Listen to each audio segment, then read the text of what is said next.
You know, I often say to you, don't I, it's very strange in the world of Meghan and Harry because, as we saw recently, they couldn't attend the Golden Globe Awards simply because they were not nominated. You know, Meghan Markle cannot stand not being the centre of attention. The bottom line is, you know, she wrestles anybody to the ground for the microphone, always ready to give a speech. I mean, didn't she bore people to death on that recent New York trip? You know, the one where she looked like something out of Space 1999 in that white outfit. What was all that waffle about? You never understand anything both she and Harry are saying. You come away saying, and what was the point of that? But now, as I often say here on the show, you know, you cross Meghan at your peril. And what was interesting, as we saw on that Golden Globes red carpet, there's no love lost between those co-stars. They've had enough of her. This, you know, I quite like Gina. You know, at least she said it as it was. She'll say, of course, in the world of Hollywood, oh no, you know, we're the best of friends.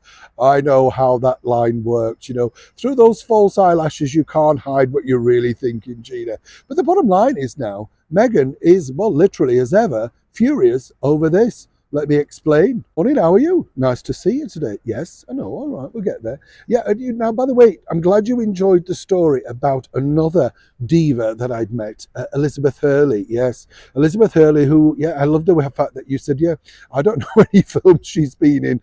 I didn't until I was doing some research. You know, as I say, I've interviewed her on a number of occasions, very plummy, you know, very regal, not allowed to call her Liz either. No, Elizabeth.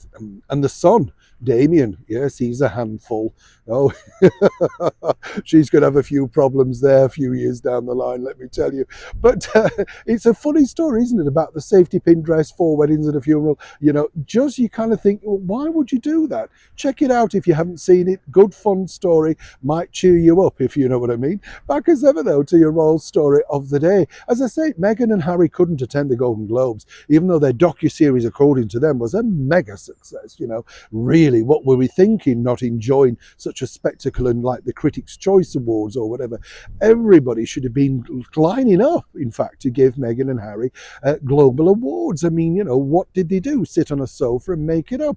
Even director Liz Garbus, then, you know, what a shambles she did, nicking pictures off the internet, claiming that Harry and Meghan were being chased by paparazzi.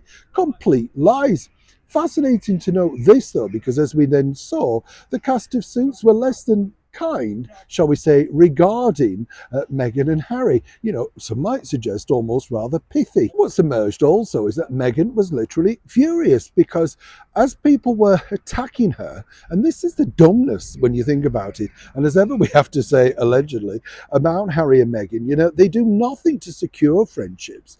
They cut people off, drop them when they're no use, and then are mortified when, you know, you're not kind and sweet about them. Apparently, Meghan was literally fuming that none of the cast members said anything particularly nice, not just literally on the red carpet. Yes, we know Patrick J. Adams was gushing, but of course he's holding on to a further fetch. She wasn't so nice to him when he posted those pictures up, as we pointed out. But Meghan felt, you know, that they should have put things on social media like missing you, Megs, wish you were here, that sort of stuff.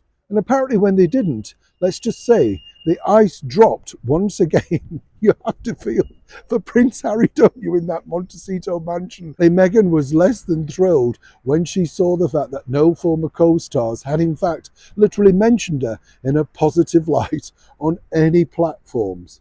Now, you can understand exactly how hard it must be for Prince Harry living with, of course, some might say, the difficult Duchess.